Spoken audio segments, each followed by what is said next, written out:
জুলাই আন্দোলনে বড় বড় এখনো দেয়ালে অনেক লেখন আছে যে একজন ভিআইপির জন্য সমগ্র রাস্তা বন্ধ হয়ে থাকতে পারে না। এই বিষয়গুলো কিন্তু এখনো আছে ঢাকা শহরে।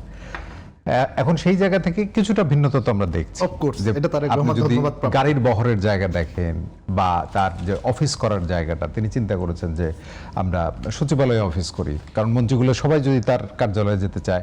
মানে এই ছোট ছোট পদক্ষেপগুলো কিন্তু ডে ওয়ান থেকে যখন হয় একটা আশার সঞ্চার করে কিনা?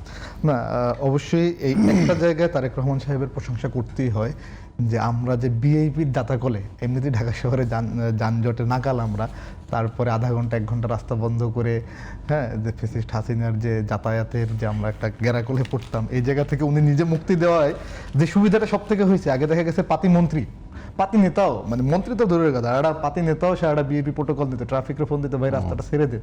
এখন হলো মন্ত্রীরাও ইভেন প্রধানমন্ত্রী যদি না করে তাহলে চুপ্পু যেদিন পার্লামেন্টে গেলেন, হ্যাঁ, সেদিন চুপ্পুর আসলে রাস্তা বন্ধ করে যাইতে পারে না, নর্মাল তারেক রহমান যে ওয়েতে গেছেন এটা গেছে, এটা উনি অবশ্যই প্রশংসা প্রাপ্য।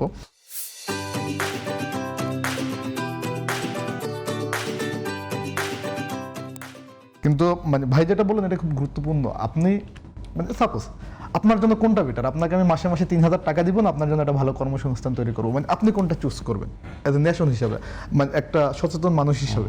সেটার বিভিন্ন কনটেক্সট থাকতে পারে, না আপনি কোনটা বিভিন্ন কনটেক্সট থাকতে পারে।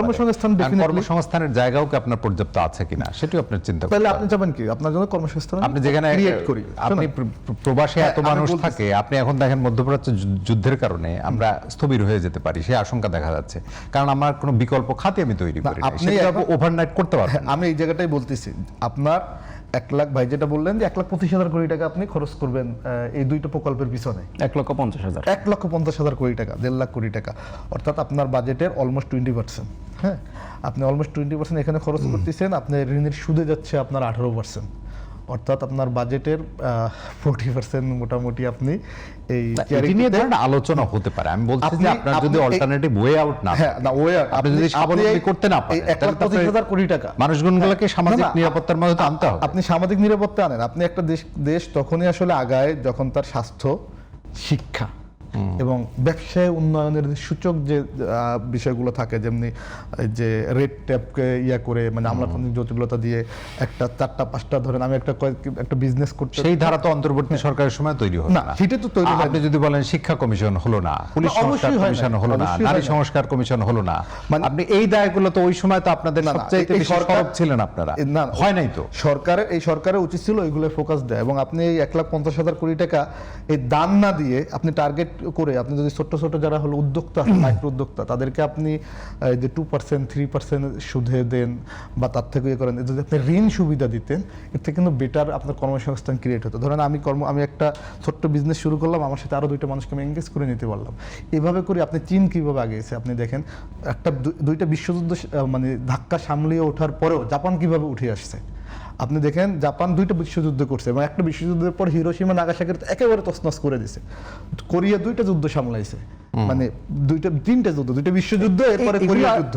তো আমি মনে করি হ্যাঁ, সরকার প্রশংসা পাইতেই পারে, ছেদে ম্যান্ডেট দিছে, ফ্যামিলি কার্ড দিবে, সেটা সে ইমপ্লিমেন্টে গেছে, কৃষক কার্ডের ইমপ্লিমেন্টেশনে গেছে, সেগুলো কতটা হবে সেটা একটু। এবং এখানে কিন্তু আপনি দিন শেষে যে জায়গাটা খুব গুরুত্বপূর্ণ ছিল, মানে এটা সরকার তার প্রতিশ্রুতির দিকে আগাচ্ছে, এটা ভালো, সে তার কথা রাখতেছে, কিন্তু আমার মনে হয় সরকারের এটা আরো রিথিঙ্ক করা উচিত যে এই টাকা দিয়ে আমি এন্টারপ্রেনার তৈরি করব, নাকি আপনি আরো হাতি পালবেন, আরো হলো এদেশের। এখন ধরেন আমরা একটা অন্য আলোচনা দিয়ে আমরা শেষ করি, আলোচনা রেলিভেন্ট আলোচনা। সেটি হলো যে সাম্প্রতিক সময়ে ধরেন গণমাধ্যম, যদিও এটি নানান জনের কাছে প্রশ্ন করার কারণে একই রকম ব্যাখ্যা পাওয়া গেছে, সেটি হলো যে 5 আগস্টের পরে যে ধরনের ছাত্রদের লিডিংয়ে যে অভ্যুত্থানটা হয়েছিল, জনতা সবাই ছিল রাজনৈতিক দল, তারপরে এসে এখন আপনাদের মধ্যেও যখন আপনারা সাধারণ সভায় কথা বলেন, তখন আপনাদের মধ্যেও নানান রকম প্রশ্ন আসে যে কার সাথে আপনার ঐক্য করলেন, সেই ঐক্য আপনি কতদিন রাখবেন, এই প্রশ্নগুলো আছে। আমার কথা হলো যে আপনাদের আত্মসমালোচনার জায়গাগুলো আছে কিনা। যেমন নাসিরউদ্দিন পাটোয়ারি আজকে বলেছেন যে তিনি অপ্রয়োজনীয় কথা আর বলবেন না, হ্যাঁ, এবং ক্ষমা চেয়েছেন। তার মানে এই আত্মসমালোচনা আপনারা করেন কিনা? ধরেন নেপালের ঘটনা আছে এর মধ্যে। বাংলাদেশ এটা বিশ্বাস মানে করতে আপনি হবে। শুধু সমালোচনা করবেন না, নিজের শুধু এটা আত্মসমালোচনা আমার করবেন? জন্য না বা আমার পার্টির জন্য না, বাংলাদেশ একটা নতুন ধারার রাজনীতিতে প্রবেশ করছে, জবাবদিহিতে রাজনীতিতে প্রবেশ করছে। হ্যাঁ, আর নতুন ধারা আপনি যখন করতে পারলেন না, তখন আপনার দায়টা তো আপনাকে নিতে হবে। বিএনপিও দেখবেন এর জন্য সে আগে জনগণের চাওয়ার দিকে একটু একটু করে আগানোর চেষ্টা করতেছে। হ্যাঁ, আপনি আমাদের ভিতরে আপনি যদি এটা দেখেন যে আমরা আসলে জোটে যাব কি যাব না, বা আমার পার্টি পলিসি কি হবে, আপনারা জানার কথা যে টানা 2 দিন আমরা মিটিং করে হলো সিদ্ধান্ত নিয়েছি। নাসিরউদ্দিন পাটোয়ারি আজকে এটা দেখলাম মাঝখানে একটা অন্য একজনে একটা ফান ভিডিও হাসনাত আব্দুল্লাহর কোন এক রাজনৈতিক ব্যক্তিকে নিয়ে একটা ফান ভিডিও অন্য একজনে আপলোড দিয়েছিল। হাসনাত আব্দুল্লাহ তার নজরে আসার সাথে সাথে সে কিন্তু ক্ষমা চেয়ে নিছে যে না, এটা করা ঠিক হয় না। এই জবাবদিহিতার রাজনীতিগুলো, এবং আমরা এটা বেস্ট প্র্যাকটিস করার চেষ্টা করি সবসময়। আমাদের পার্টিতে আসলে যখন আমরা জেনারেল মিটিংয়ে বসি তখন অল আর ইকুয়াল। পার্টি প্রেসিডেন্ট হিসাবে নাহিদ ইসলাম সাহেব তিনি সভাপতিত্ব করেন, সদস্য সচিব আক্তার হোসেন সঞ্চালনা করেন। বাট এখানে প্রত্যেকেই জবাব, অনেক ইস্যু আছে যে ইস্যুগুলোতে দেখা গেছে যে আহ্বায়কের দীর্ঘক্ষণ তার আসলে জবাব দিতে হয় একের পর এক কোশ্চেন। ইভেন আমরা এই যে জোট প্রক্রিয়া, জোট মানে সংস্কারের প্রক্রিয়া, আমরা কতটুকু সরকারের সাথে যাব, কতটুকু ছাড় দিব, এগুলো নিয়ে আমরা দফায় দফায় মিটিং করি। আমাদের ভিতরে নতুনত্ব এই জায়গাগুলোতেই, যে অন্যান্য পার্টিগুলোতে দেখবেন যে মানে এটা বিএনপির ক্ষেত্রেও আছে যে বিএনপি যা কিছু সব কিছু তারেক রহমান সাহেবের নির্দেশে হয়। তারেক রহমান হয়তো নিজেও জানেন না, হ্যাঁ, কিন্তু তার নির্দেশই চালিয়ে দেন। আগে দেখতাম হাসিনার সময় সিটি কর্পোরেশনের এই যে ধরেন মতভিন্নতার কারণে আপনাদের নারী সদস্যরা যে দল ছাড়লেন, মানে নারী সদস্যরা ছাড়লেন। এখন দেখেন ডেমোক্রেসি, সবার কথা আমি বলছি আমি না। বলি ডেমোক্রেসি জিনিসটা কি। আমি যে কথাটা মনে করি যে তাসনিম জারাই আমি উদাহরণ দিই, তাসনিম জারা ওয়েস্টার্ন এবং ডেমোক্রেসি, যারা খুব পরিচিত ছিল, যারা পশ্চিমা বিশ্বে বড় হয়েছে, ব্রিটেনের মতো জায়গায় সেখানে পড়াশোনা করছে, তাই না, এবং তার হাজবেন্ড ওখানে পড়াশোনা করছে, তার কাছ থেকে আমরা গণতন্ত্র শিখবো, কারণ সে ওখানে আর পৃথিবীর অন্যতম সেরা গণতন্ত্র দেখে আসছে।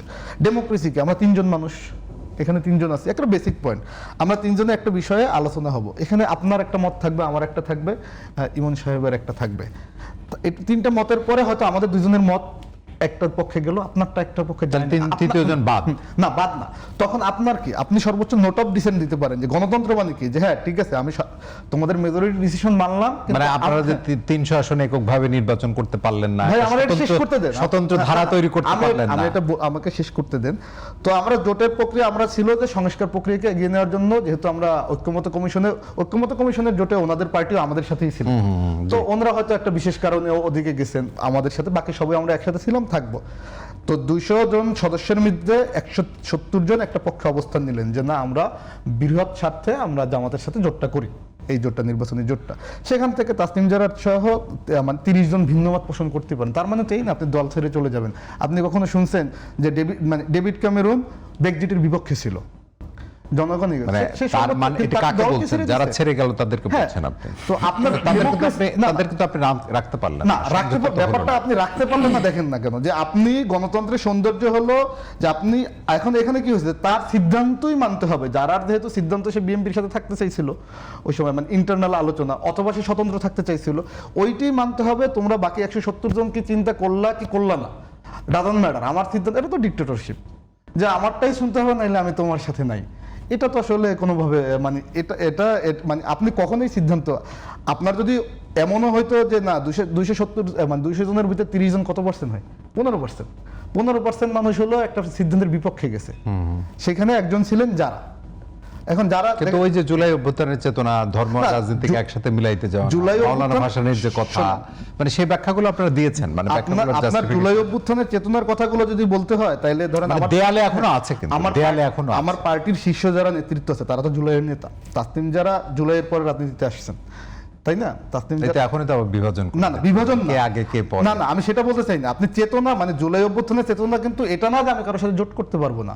এই জুলাই অভ্যুত্থানে গণ অধিকার পরিষদ বলেন, জামাত বলেন, হ্যাঁ এনসিপি তো পরে জন্ম হয়েছে, মানে এই জুলাই অভ্যুত্থানটা কারা করছে? বিএনপি নেতাকর্মীরা ছিলেন, মানে পলিটিক্যাল স্টেক যদি বলি, জামাত ইসলামের নেতাকর্মীরা ছিলেন, গণ অধিকার পরিষদ 2 অংশের নেতাকর্মীরা ছিলেন, এবং গণ অধিকার পরিষদ 2 অংশ মিলে মনে হয় 3-4 দেয়ালে লেখা আছে মত দ্বিমতের স্বাধীনতা চাই, সেটা নিশ্চিত করা গেল। তো দ্বিমত আপনার থাকবে, তার মানে তো না যে আপনার দ্বিমত থাকার পর আপনি চলে যাবেন। এটা তো এখন আমরা তাহলে আমরা কি মনে করবো যে ওয়েস্টার্ন ডেমোক্রেসি এরকমেরই, যে আমার সিদ্ধান্ত না মানলে আমি চলে যাবো? আমি তো এটা কখনো দেখি না।